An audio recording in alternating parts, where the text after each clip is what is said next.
สบายดีสบีดาเนาะยินดีต้อนรับเข้าสู่ช่อง DL23 แซดกันอีกแล้วทุกคนเป็นจังใด FC ทุกคนเนาะตอนนี้ก็ยามฟอกยามฝนกะเฮาก็บ่สบายนิดนึงเนาะหลังจากที่เฮาบ่ได้ลงคลิปมา2-3คลิปซ้อนเนาะเกือบฮอดอาทิตย์ได้เนาะหลังประมาณได้3-4มื้อได้เนาะทุกคนเนาะที่เฮาบ่ได้ลงคลิปเลยแต่มื้อนี้เฮามาแล้วทุกคนเฮามาก็พร้อมกับเกมที่ว่าเฮาห่างหายกันไปโดดก็คือเกม Need for Speed Heat กันอีกเนาะตอนนี้เฮาจะเข้าเรื่องเลยว่าหรือยังบ่เข้ากันเนาะหลังตอนนี้เฮาก็มายังบ่เข้าเรื่องเขาเนาะโอ้ยวันนี้เฮาจะมาเฮ็ดคลิปลงเรื่อยๆกันเนาะแต่เฮาก็สบายขึ้นมาแล้วตัวนิดนึงตอนนี้เฮาก็บ่สบายนิดนึงเนาะสรุปสบายหรือบ่สบายนี่สรุปก็บ่สบายเนาะทุกคนตอนนี้เฮาจะเข้าเกมมาแล้วเนาะจะเป็น Lambo เป็น Lamborghini เนาะอ่า ฮูลาเคนเนาะอันนี้เราก็บ่ฮู้ชื่อปานใดเนาะสภาพแบบว่าเละตุบเป๊ะเน่าแบบว่าสุดแต่เน่าทุกคนเน่าบ่มีหม่องตีเลยตอนนี้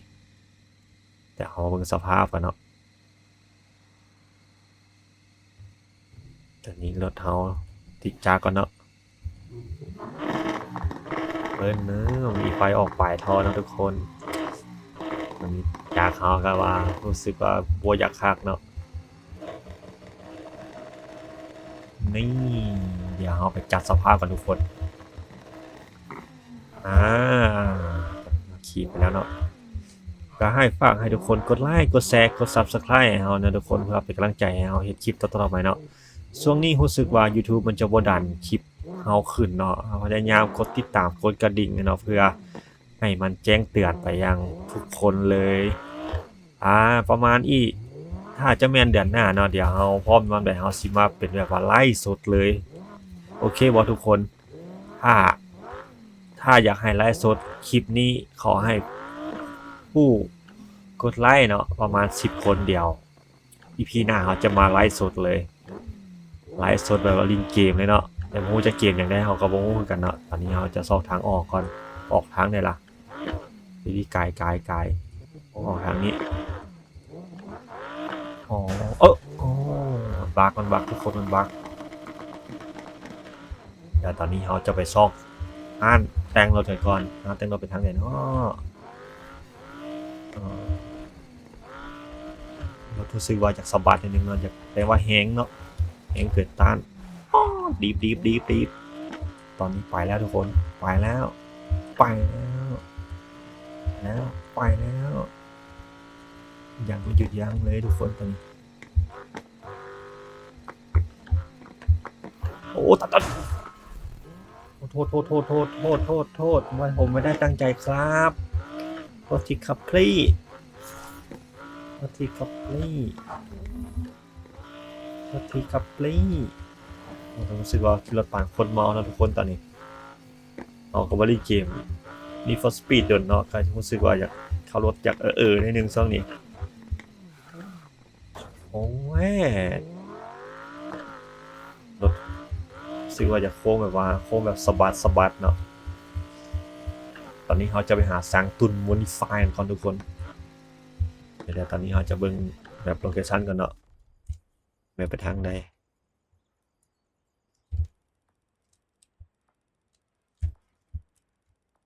แต่งรถอยู่ใส่ทุกคนแต่งรถกระลัดอยู่ใส่กระลัดแต่งรถอยู่ใส่ทุกคน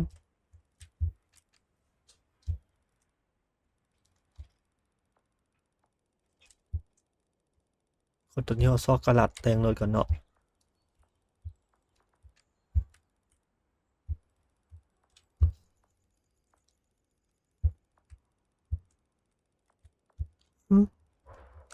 กระลัดแต่งรถอยู่ใส่แล้วปะนี่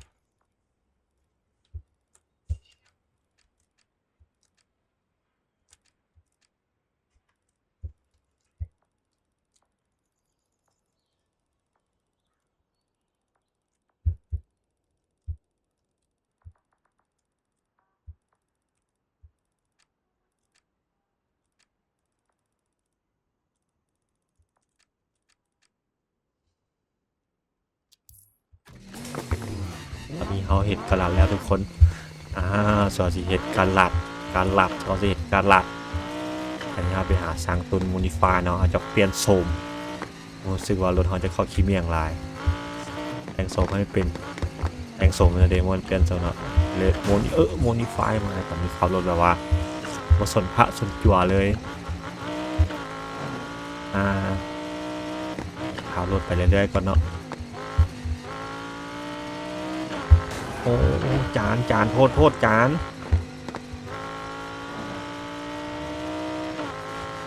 โอ้เกือบตอนนี้เข้าอุโมงค์เนาะอุโมงค์ XD บ่หรือว่าอุโมงค์อย่างแมนเนาะมันอุโมงค์ XD เนาะมันเก็บไฟเอ็มแล้ว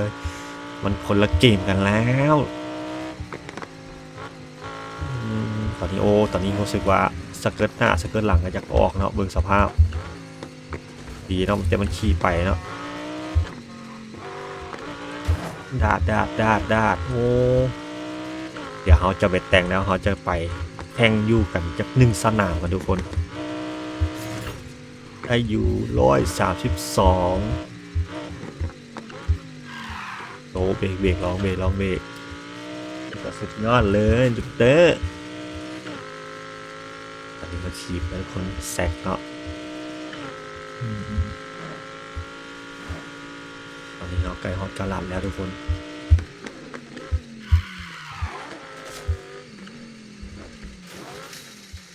มั่วเลยวันนี้ต่ำมั่วเลยนี่เขาแบบกระหลัดทางอ้อมเขากระหลัดเน่ตอนนี้เขาฮอตกระหลัดเลยเนาะโอ้โสมรถเขาแบบว่าสภาพแบบว่าบบเป็นเอาเลยเดี๋ยวเราไปเปลี่ยนเฮดสีกันก่อนนะทุกคนสีกันก่อนตอนนี้เราจะไปซอกสีกันก่อน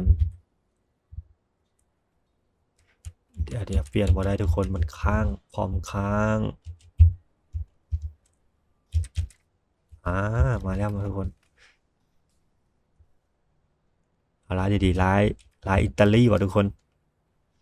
ร้านนี้บอกอันนี้ก็แจมไหนมีลาย SPD เนาะ SPD No 1ไม่มีนะครับจะแต่งเป็นโทนขาวเพราะว่าขาวก็งามแล้วเดี๋ยวทุกคนเอามาซอกลายน้ำกันก่อนว่าลายแดกงามดีมีลายอย่างนี้โอ้หับมันฟอนหับที่น่าจะประมาณฟอนหับทุกคนโอ้ได้เป็นสีว่าสีเอฟเฟกต์โอ้สีนี้ก็แจมเลยทุกคนสีดำโอ้ดำแบบว่าตาแมวเลยตอนนี้ดำเกินลายนี่วะทุกคนลายอย่างลายติ๊กตี้วะขี้ติดวะแอบแบลโหดเดี๋ยวซอก่อนทุกคนซันออนไลน์ไลอิตาลีบอกเดี๋ยวเขาซอกกันทุกคนลายเด็กงามซอยเขาซอกน้ำกันเนี่ยทุกคนรู้สึกว่าน่าจะลายอิตาลีแหละงามแหละไปใส่อิตาลีก็คือเขาเนาะโอ้พันลายมันเอาเลือกว่าเบิร์ดทุกคนเอาประมาณเห็ดประหยัดเวลาให้มันที่สุดนี่โมเมนต์เดี๋ยวแถวนี้แหละนี่ตัวนี้บอกนี่เขาจะลายทุกคนเนาะเรียบร้อยแต่อย่างก่อนทุกคนแต่อย่างก่อนแต่งบอดี้กันก่อนทุกคนแม็กรู้สึกว่าเขาจะบวเปลี่ยนเนาะ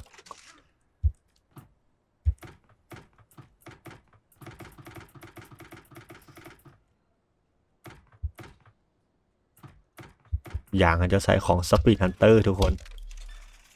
เรียบร้อยอย่างแม็กเขาจะบวเปลี่ยนจะใส่แม็กเดิมเลยเพราะว่ามันจะมีกลิ่นอายแล้วสีขาวแม็กต้องสีขาวบอกนี่เปลี่ยนเบิร์ดสีล้อเลยแม็กนะสีนี้ก็สีขาวการดำ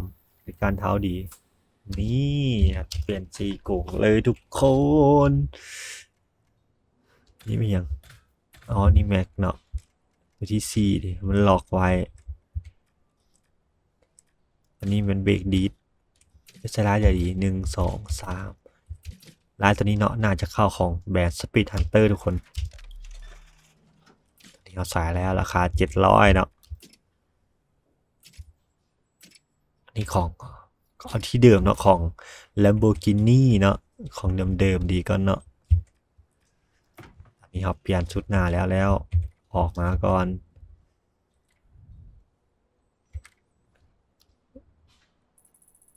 เขาจะเอาบ่มืดเนาะให้คนเห็นเขาเนาะโอ้ขี่ฮอต Lambo ซึ่งว่าชุดหน้าแต่งบ่ได้ทุกคนแต่งได้แต่เท่านี้ว่ะเดี๋ยว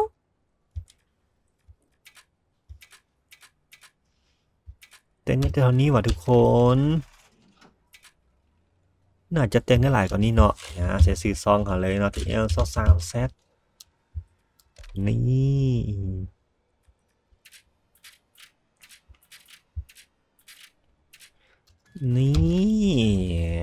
สีไม่แดงเบิร์ดโทนี่ว่ะทุกคนให้มันให้แต่งแต้วแลมโบมันแต่งบ่ได้บ่เป็นอย่างเนาะเดิมมันว่าเท่แล้ว เดี๋ยวตอนนี้เราจะไปแต่งตัดในตัดเนาะสีในตัดสีอย่างดี สีเขียวนะทุกคน เวลาทางเราก็แจ่มเลยมีสีอันนี้เขาก็สีเขียวเนาะสีทอเนาะก็สีเขียวคือกันเนาะอันเดอร์กราวพอใส่เนาะโซกเขาจะใส่ไปเลย15,000ทุกคนเงินเท่าไหร่นะรวยแก่เฮาบ่แก่เฮานี่บ่ใส่เนาะเดี๋ยวฟังเสียงแกนี่สิเกตรถถีบโอ้มาแต่แนวแปลกๆเว้ยนี่เอาซ้ำใด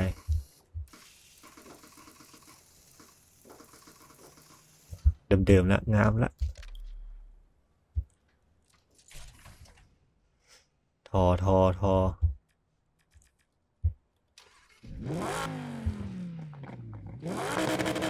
อ้าสุดแจม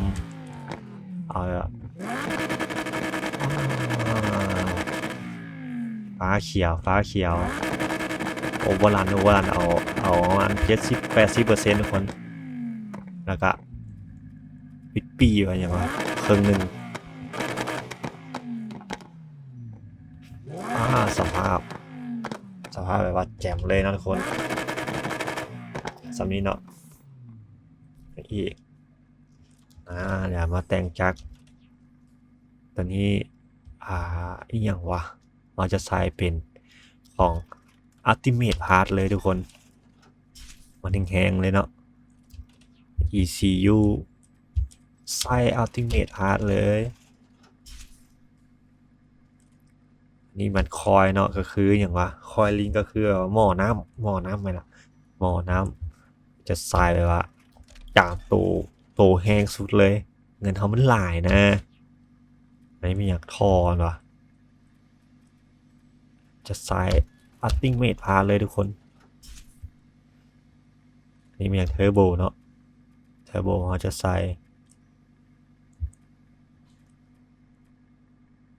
เท่าไหร่วะ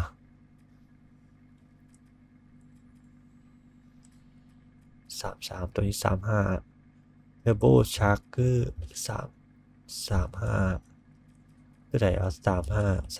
32น่าจะตัวนี้เนาะแหงสุดแล้วทุกคนนี่ได้35ว้ารถเขาแบบ400บวกเลยเทอร์โบเขาจะใส่เขาจะใส่ตัวไหนดีวะ1 แท่งวะอันนี้เป็น ตัวใดดีวะทุกคนถังใหญ่อันนี้ถังน้อย5 ถังถังน้อย5 ถังเนาะถัง3ดีก่อนถังใหญ่นี่มันโชคอันนี้มันโชคจะใส่เป็นของซุปเปอร์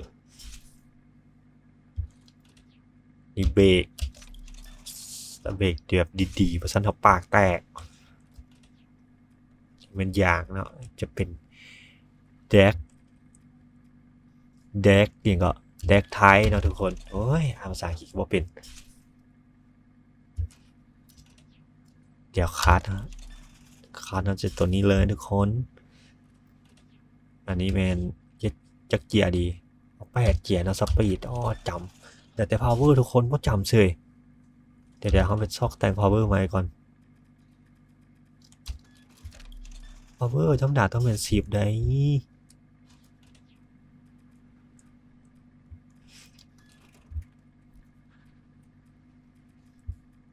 ธรรมดาpower เขาต้องเป็น10ทุกคนเขาจะเอาในตัดเนาะเสริมอีก2 ถังไว้สำรอง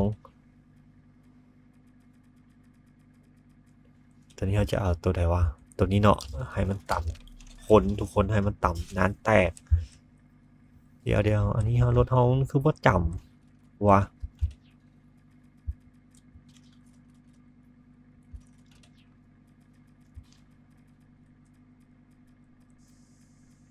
มันคือว่าจำทุกคนนี่ต้องจำนี่เอียงวะ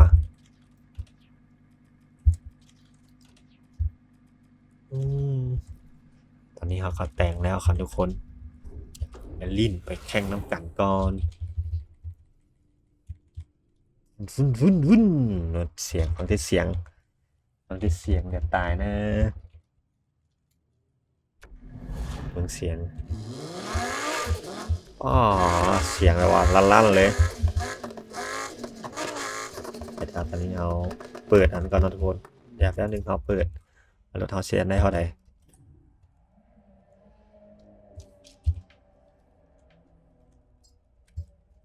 นี่เขาเปิดคอมเตอร์มันคอมเตอร์เนี่ยเปิดไม้ก็แล้ว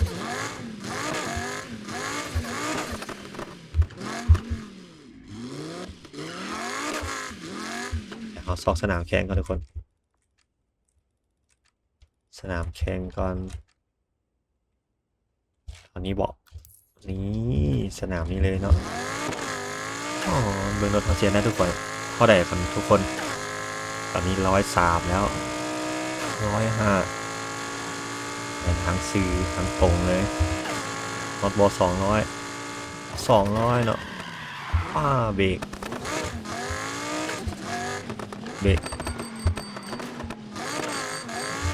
ลง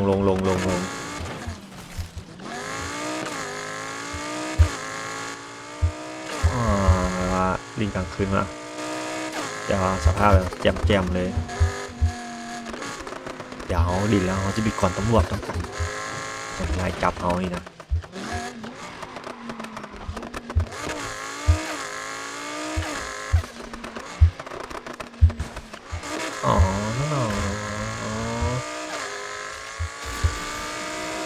ครั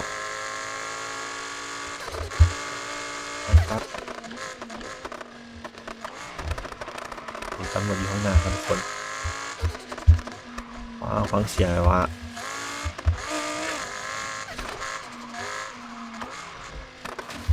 มุนมาเลย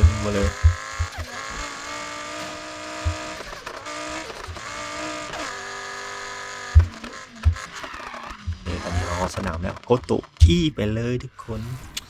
ตอนนี้เขาลงสนามแล้วเจอได้เด้อ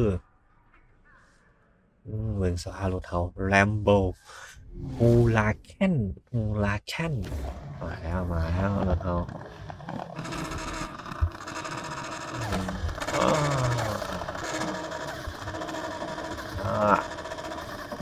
สภาพแบบว่าจับเลยซุปเปอร์คาร์หลายเนาะ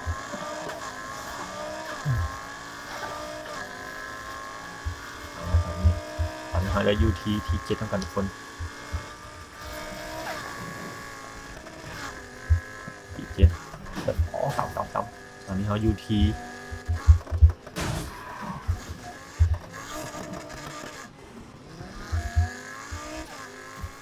ตอนนี้เขาอยู่ที่6พวกที่เขาตามข้อมูลไปเลย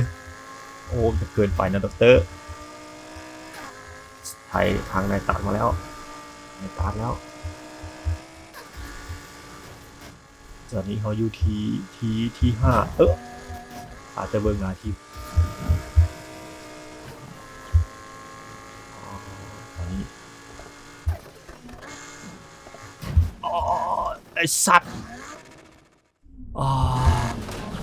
ไอ้เขามันดักแรงโอ้ที่8เลยทุกคนที่8เลยเอา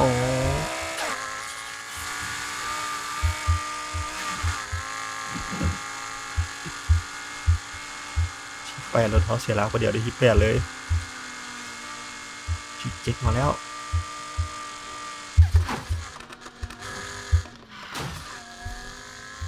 ที่7แล้วทุกคน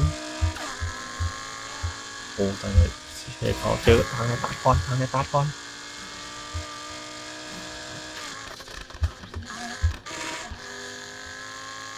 ตอนนี้เราได้คิวที7คือเก่ายังถึกย้ำอยู่พันทางหนาวอยู่ที่200เราต้องน้ำให้ทานทุกคนทางหน้า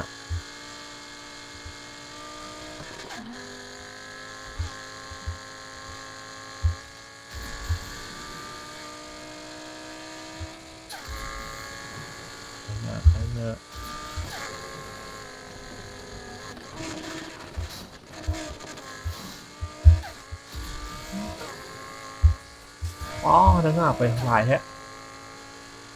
ชิไหวอยู่วันนี้ตอนนี้ได้ที่5แล้วทุกคนโอ้ทบูเขาก็เบิร์ดที่6รถคอมมันแห้งเลยทุกคนรถบอดแห้งเลย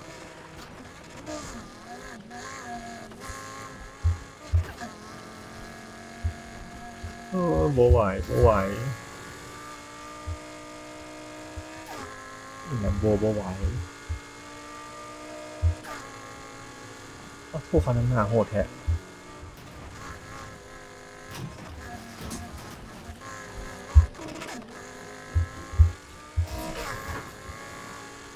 ตอนนี้เขายังอยู่ที่5ทุกคน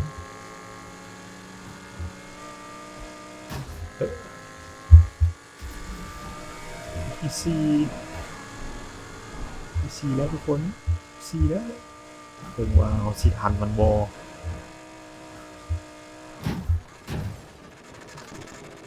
ว้าว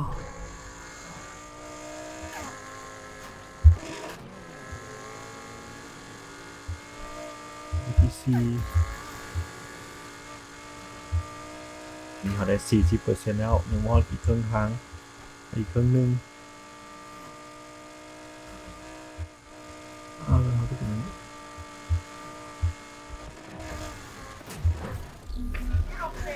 ตำรวจไล่เย็ดโดตำรวจไล่เย็ดโดเอาไว้ไอ้ลวดเรียบร้อยลิฟตอนนี้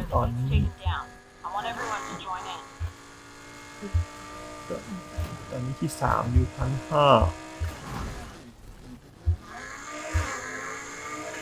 โอ้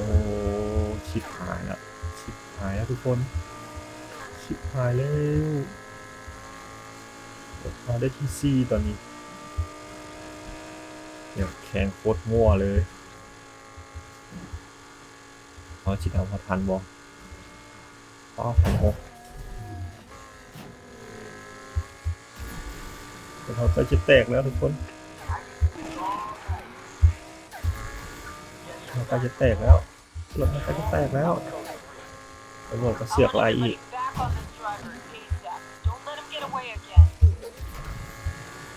ต้องเขาตกน้ำ2เพื่อไฟแตกเลย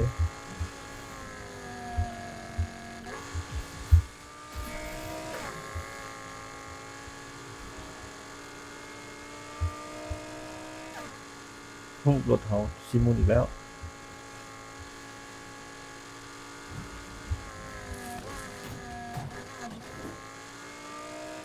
แล้วมันจะแซงแล้วทุกคนกันนำปีตูดขนาดเนาะ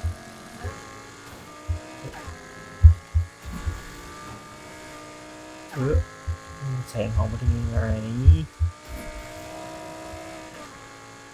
ตอนนี้ได้60%แล้ว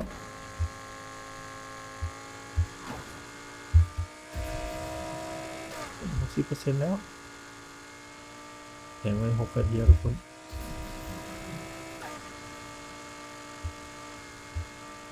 ว่าไหวเลยตอนนี้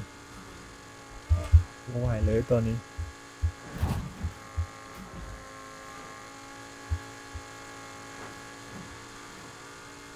เอาแรงจำ2แล้วก็ยังบดทัน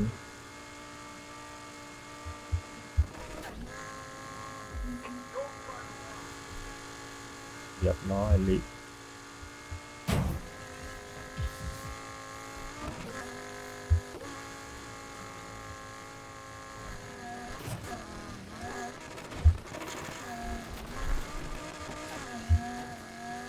บ่ชูมัน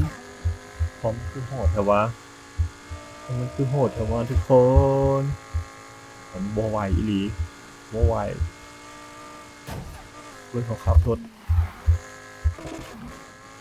เพื่อนเขาขับรถแต่เขาใกล้จะแตกแล้ว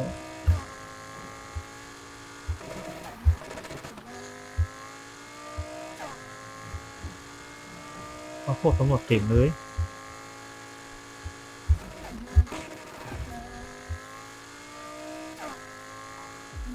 โอ้ตำรวจดักเลยไอ้สัตว์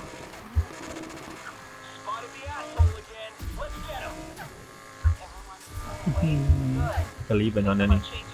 รวมเสียรถเสียรถกรีบแล้วตำรวจนี่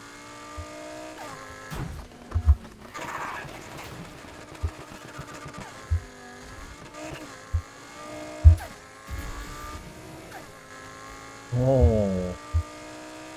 รถเขาเสียหลักหลายเติมเนาะ3,000 กิโลตัวนี้โอ้โหมากันเลยเตะแล้วทุกคน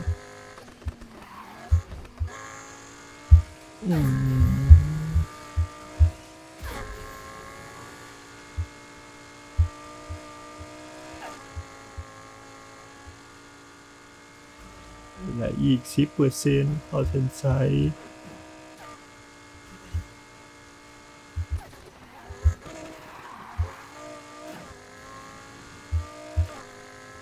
ตอนนี้รถเขาอยู่ที่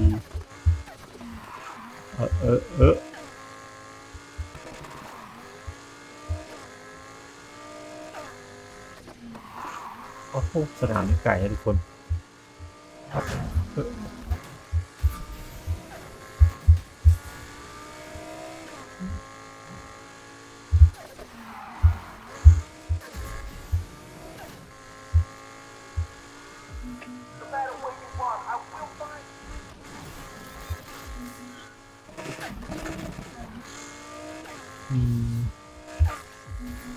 90 โก้รถเขาเสียโอ้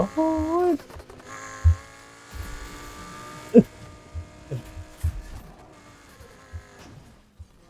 อ๋อ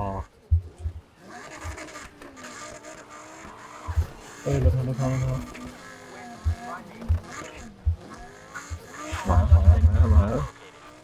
มาจอดผ่านเนี่ยตำรวจแม่เสี่ยวไม่มีนะเสี่ยวไม่มีนะสมรถแตกนะมาไกลกับรถโซนบอกมันได้รถโซนบอกโอ้ใส่กลับมาดูตำรวจต่อล้อใส่ต่อล้อ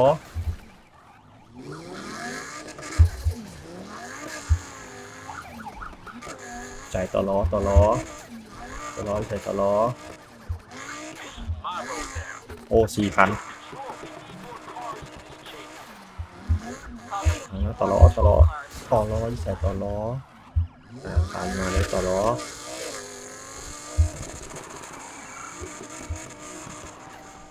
โอ้หาขันทุกคน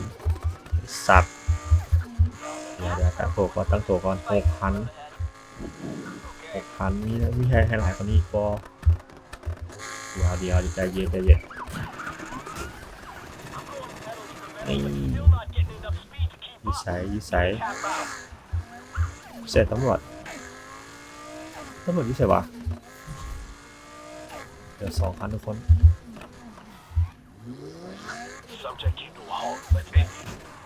ไปยิสัยตำรวจ2,000นี่นะ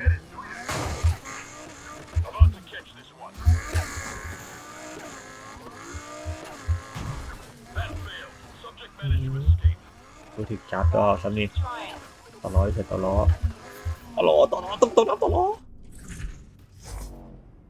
ถึกจับทุกคนถึกจับแล้วโอ้ยถึกจับแล้วทุกคนเป็นจังได้เนาะคลิปนี้เนาะโอ้เขาถึกจับจนได้ทุกคน